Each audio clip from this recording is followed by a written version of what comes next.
ಪರಂಪರಾಗತವಾಗಿ ಬಂದ ತೆಂಗಿನ ಗರಿಯ ಕರಕುಶಲ ವಸ್ತುಗಳು ಪ್ರಕೃತಿಗೆ ಹಾನಿಕಾರಕವಲ್ಲ. ಹೀಗಾಗಿ ತೆಂಗಿನ ಗರಿಗಳಿಂದ ಮದುವೆ ಮಂಟಪ, ಸಭೆ ಸಮಾರಂಭಗಳ ವೇದಿಕೆಗಳನ್ನ ಅಲಂಕರಿಸುವ ಹವ್ಯಾಸ ತಲೆಮಾರುಗಳಿಂದ ಬೆಳೆಸಿಕೊಂಡು ಬರಲಾಗಿದೆ. ಈಗಲೂ ತೆಂಗಿನ ಗರಿಯಿಂದ ಕಲಾಕೃತಿ ರಚಿಸುವ ಹಾಗೂ ಕರಕುಶಲ ವಸ್ತುಗಳನ್ನ ಮಾಡುವ ಕಲಾಕಾರರಿದ್ದಾರೆ.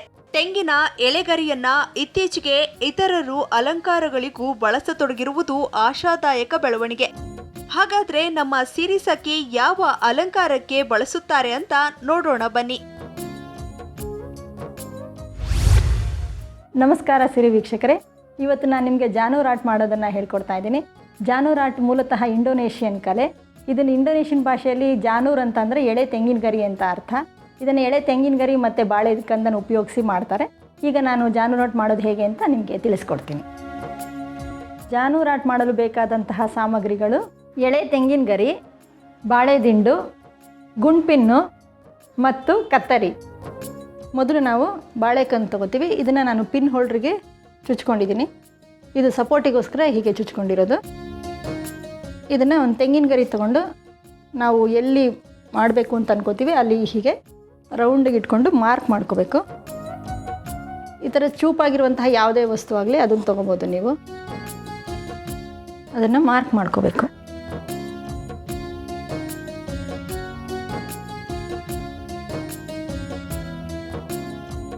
ಈಗ ಗರಿ ತೊಗೋಬೇಕು. ದಪ್ಪವಾಗಿರುವಂಥ ಭಾಗ ಕೆಳಗಡೆ ಇರಬೇಕು, ಸಣ್ಣಗಿರೋ ಕಡ್ಡಿ ಭಾಗ ಮೇಲ್ಗಡೆ ಇರಬೇಕು. ಈಗ ಬೇಸ್ ಕಟ್ ಮಾಡ್ಕೋಬೇಕು. ಹೀಗೆ ಕ್ರಾಸಾಗಿ ಸ್ವಲ್ಪ ಕಡ್ಡಿ ಭಾಗ ಬಿಟ್ಟು 1 ಇಂಚಷ್ಟು ಕಡ್ಡಿ ಭಾಗ ಬಿಟ್ಟು ಇದನ್ನು ಕಟ್ ಮಾಡಬೇಕು. ಯಾವುದೇ ಕಾರಣಕ್ಕೂ ಈ ಕಡ್ಡಿ ಮೇಲೆ ಗರಿ ಇರಬಾರ್ದು. ಆ ಗರಿ ಇದ್ದರೆ ಅದು ಒಣಗಿದ ಹಾಗೆ ಕಾಣುತ್ತೆ,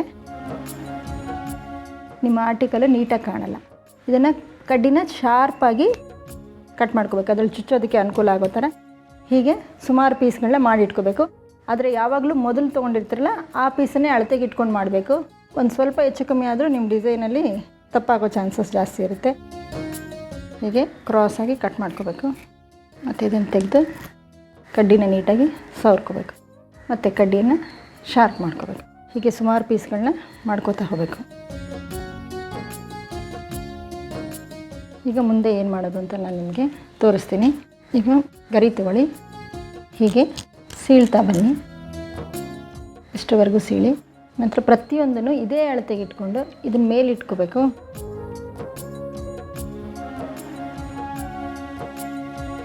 ಹೀಗೆ ನಿಮಗೆ ಎಷ್ಟು ಗರಿ ಬೇಕೋ ಅಷ್ಟು ಸೀಳ್ಕೊಂಡು ಈ ರೀತಿ ಚೂಪಾಗಿರೋಂಥ ವಸ್ತು ತೊಗೊಂಡು ನೀವಿಲ್ಲಿ ಮಾರ್ಕ್ ಮಾಡ್ತೀರಲ್ಲ ಅಲ್ಲಿ ನೇರವಾಗಿ 90 ಡಿಗ್ರಿಗೆ ಹೀಗೆ ಚುಚ್ಚಬೇಕು. ಹೀಗೆ 90 ಡಿಗ್ರಿಗೆ ಚುಚ್ಚಬೇಕು. ಚುಚ್ಚಿಬಿಟ್ಟು ಈ ಎಲೆ ಇರುತ್ತಲ್ಲ ಮೊದಲು ಇದನ್ನು ನೀವೀಗೆ ನೇರ ಮಾಡ್ಕೋಬೇಕು. ಮತ್ತು ಇದನ್ನು ಚುಚ್ಚಬೇಕು. ಇದರ ನಂತರ ಅರ್ಧ ಇಂಚು ನಿಮ್ಮ ಮುಂದಕ್ಕೆ ತಂದ್ಕೊಳ್ಳಿ. ಇದು ನೇರವಾಗಿ ನಿಮ್ಮ ನೇರಕ್ಕೆ ಇರಬೇಕು. ಹೀಗೆ ಪುನಃ ಚುಚ್ಚಿ.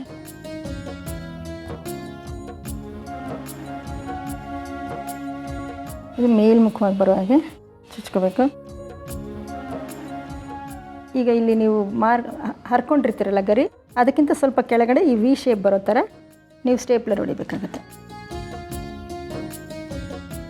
ಸ್ಟೇಪ್ಲರ್ ಯಾವಾಗಲೂ ತುದಿಗೆ ಹೊಡಿಬೇಕು, ಆವಾಗ ನೀವು ಸ್ಟೇಪ್ಲರ್ ಹೊಡೆದಿರೋದು ಕಾಣಿಸಲ್ಲ. ಮತ್ತು ಹಾಗೆ ಪ್ರತಿಯೊಂದನ್ನು ಚುಚ್ಕೋತಾ ಹೋಗಬೇಕು. ಇನ್ನೇನು ಮುಗಿತಾ ಬಂತು. ನಾನು ಹಾಫ್ ಸರ್ಕಲ್ ಮಾಡ್ಕೋತಾ ಇದ್ದೀನಿ. ನೀವು ಪೂರ್ತಿ ಸರ್ಕಲ್ ಬೇಕಾದರೂ ಮಾಡ್ಕೋಬಹುದು.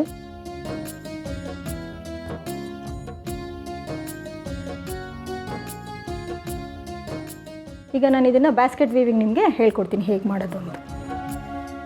ಎಡಗಡೆ ಭಾಗದ 3 ಗರಿಗಳು ತೊಗೋಬೇಕು ಮತ್ತು ಬಲಗಡೆ ಭಾಗದ್ದು 3ನೇ ಗರಿ ತೊಗೊಂಡು ಒಂದು ಮೇಲೆ ಒಂದು ಕೆಳಗಡೆ ಹಾಕೋತಾ ಬರಬೇಕು. ಹಾಕಿ ಇದನ್ನು ಸ್ಟೇಪಲ್ ಮಾಡಿ ಮತ್ತು ಹಾಗೆ ಮಾಡ್ಕೋತಾ ಹೋಗಬೇಕು.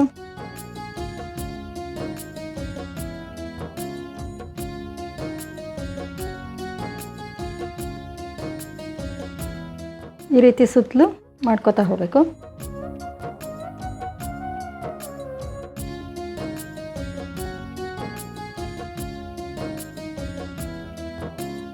ಈಗ ಇದು ಮುಗಿತಾ ಬಂತು ನೋಡಿ. ಇದು ಮುಗಿದ ಮೇಲೆ ಹೀಗೆ ಕಾಣುತ್ತೆ. ಅಲಂಕಾರಕ್ಕೋಸ್ಕರ ಈಗ ಹಣ್ಣು ತೊಗೋಬೇಕು. ಹಣ್ಣು ತೊಗೊಂಡು ಟೂತ್ ಪಿಕ್ಕಲ್ಲಿ ಈಗ ಚುಚ್ಕೋಬೇಕು. ಚುಚ್ಕೊಂಡು ಇದನ್ನು ಕಂಬಕ್ಕೆ ಚುಚ್ಕೋಬೇಕು.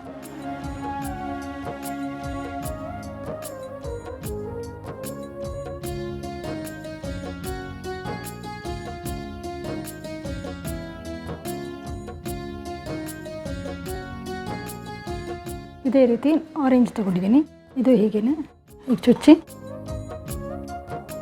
ಈಗ ಮತ್ತೆ ದಾಳಿಂಬೆ ಹಣ್ಣು ತೊಗೋತೀನಿ, ಅದು ಹಾಗೆ.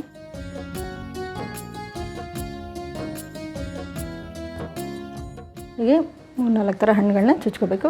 ಅದ್ರ ಮಧ್ಯೆ ಗ್ಯಾಪಲ್ಲಿ ಹೂಗಳನ್ನ ಇಟ್ಕೊಳ್ತಾ ಹೋಗಬೇಕು. ಹೂವನ್ನು ಗುಂಪಿನಿಗೆ ಹಾಕಿದ್ದೀನಿ.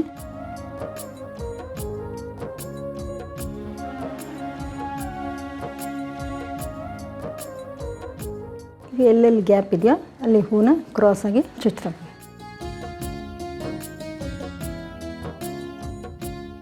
ಈಗ ಜಾನುವಾರು ಆಟ ಮುಗೀತು. ಇದ್ರ ಮೇಲೆ ನೀವು ಈಗ ದೇವರ ವಿಗ್ರಹನ ಇಟ್ಕೋಬೋದು.